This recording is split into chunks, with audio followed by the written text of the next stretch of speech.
തന്റെ കെട്ടിപ്പിടിക്കാൻ കഴിയില്ലെന്ന് ഇന്ത്യ മുന്നണി യോഗത്തിൽ കോൺഗ്രസ് നേതാവ് രാഹുൽ ഗാന്ധി പ്രസംഗത്തിന് മറുപടിയുമായി പ്രതിപക്ഷ നേതാവ് പിണറായി വിജയൻ. ആളുകളെ കാണുമ്പോൾ സാധാരണ കെട്ടിപ്പിടിക്കുന്ന രീതി തനിക്കില്ല.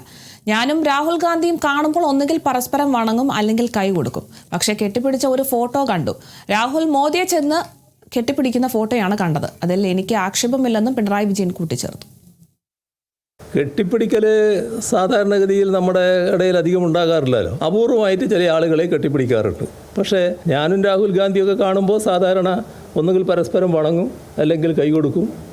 കെട്ടിപ്പിടിക്കുക എന്നുള്ളത് സാധാരണ ഉണ്ടാകാറില്ല. പക്ഷേ കെട്ടിപ്പിടിച്ചൊരു ഫോട്ടോ ഇന്ന് കണ്ടു.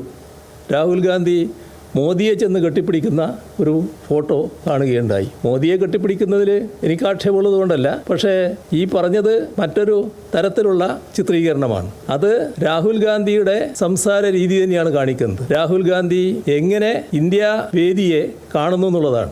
ആ സ്ഥിതിവിശേഷത്തിൻ്റെ ഭാഗമായിട്ടാണ് ഞങ്ങൾ മാത്രമല്ല, അഖിലേഷ് യാദവ്, തേജസ്വി യാദവ്, അതുപോലുള്ള നമ്മുടെ രാജ്യത്തെ പ്രധാനപ്പെട്ട കോൺഗ്രസ്സേതര പാർട്ടികൾ ആ യോഗത്തിൽ തന്നെ ശബ്ദമുയർത്തിയത്. ഇപ്പോൾ DMK ഇവിടെ നിൽക്കുന്നു എന്ന് നമ്മൾ കണ്ടുകൊണ്ടിരിക്കുകയാണ്. എല്ലാറ്റിനും ഇടയാക്കിയത് കോൺഗ്രസിന്റെ സമീപനമാണ്. കോൺഗ്രസിൽ തന്നെ രാഹുൽ ഗാന്ധിയുടെ സമീപനമാണ്. അത് ഇന്ത്യ വേദിയെ ശക്തിപ്പെടുന്ന രീതിയിലുള്ളതല്ല എന്നതാണ് യഥാർത്ഥ നില. അത് പലപ്പോഴും BJPയെ സഹായിക്കുന്ന നിലയാണ് വരുന്നത്. BJPയുടെ സഹായിയായി മാറുന്ന അവസ്ഥ ഇത്തരം പ്രവൃത്തികളിലൂടെ രാഹുൽ ഗാന്ധിയിൽ നിന്ന് ഉണ്ടാവുകയാണ്.